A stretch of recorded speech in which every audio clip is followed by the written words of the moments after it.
Для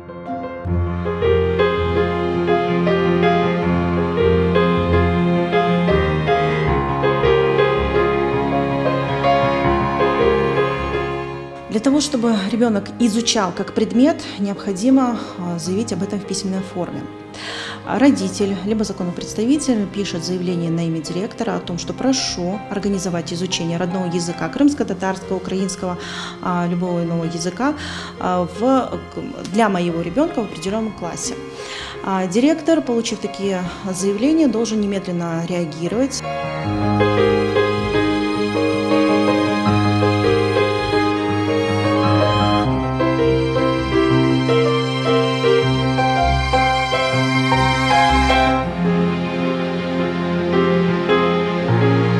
Когда родители обращаются в администрацию школы с заявлением об организации образования на родном языке, либо изучения родного языка в качестве предмета, будь то крымско-татарский язык, украинский язык, либо армянский язык и так далее, администрация школы совместно с районными городскими управлениями образования должна обеспечить на должном уровне образовательный процесс.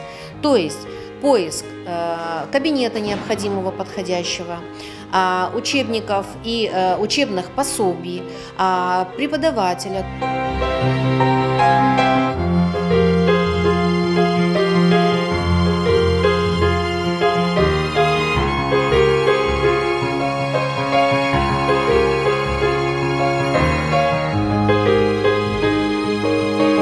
Такие подобные случаи – это является прямым основанием для родителей обращаться в районные или городские отделы по вопросам образования, если с их стороны, со стороны вышестоящих органов управления образования нет какой-либо реакции, то, конечно же, обращаться в правоохранительные органы, в частности, в прокуратуру как надзорный орган.